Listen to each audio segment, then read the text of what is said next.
आज मैं आपको पढ़ाने जा रही हूँ क्लास 7 का लेसन 2 दादी माँ। अगर इससे पहले अभी तक आपने मेरे चैनल को लाइक सब्सक्राइब नहीं किया तो पहले मुझे लाइक सब्सक्राइब कर दीजिए। पार्ट 2 दादी माँ, उससे पहले मैं आपको बताऊंगी इसके क्वेश्चन आंसर है। पार्ट 1 में मैं इसका अर्थ बता चुकी हूँ। विनम्रता पत्थर को भी मोम बना देती है। अब हम इसका पहला अति लघु प्रश्न देखेंगे। पहला प्रश्न है, लेखक की आंखों के सामने किसकी छाया नाच उठती थी? उत्तर है, लेखक की आंखों के सामने दादी माँ की धुंधली छाया नाच उठती थी। क्वेश्चन नंबर 2 है, दादी माँ को कितनी दवाइयों के नाम याद थे? गांव की। उत्तर है, दादी माँ को गांव की 50 किस्म की दवाइयों के नाम याद थे। क्वेश्चन नंबर 3 है, दादी माँ किस पर बिगड़ रही थी? उत्तर है, दादी माँ रामी की चाची पर बिगड़ रही थी। क्वेश्चन नंबर 4 है, दादी माँ ने धन्नो को कितने रुपए दिए? उत्तर है, दादी माँ ने धन्नो को 10 रुपये का नोट दिया। अब हमारे लघु उत्तरी क्वेश्चन है। क्वेश्चन नंबर 1 एनसीईआरटी बुक से है। दादा की मृत्यु के बाद घर की आर्थिक स्थिति क्यों खराब हो गई थी? उत्तर है, दादाजी की मृत्यु के बाद पिता और भैया ने पैसों का सही सदुपयोग नहीं किया था।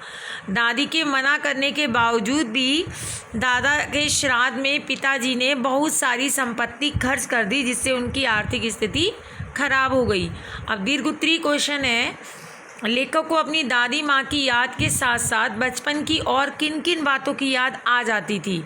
उत्तर है, लेखक को दादी माँ की मृत्यु के बाद दादी माँ की याद के साथ साथ उनके बचपन की अनेक स्मृतियों यानी यादें याद आ जाती थी। पहला है, गंधपूर्ण झागदार तालाब में कूदना। सेकंड, बीमार होने पर दादी का दिन रात उनकी सेवा करना। थर्ड, दादी का साफ सफाई पर अधिक ध्यान देना। फोर्थ, कृष्ण भैया की शादी पर चादर ओढ़ के मेरा लेट जाना।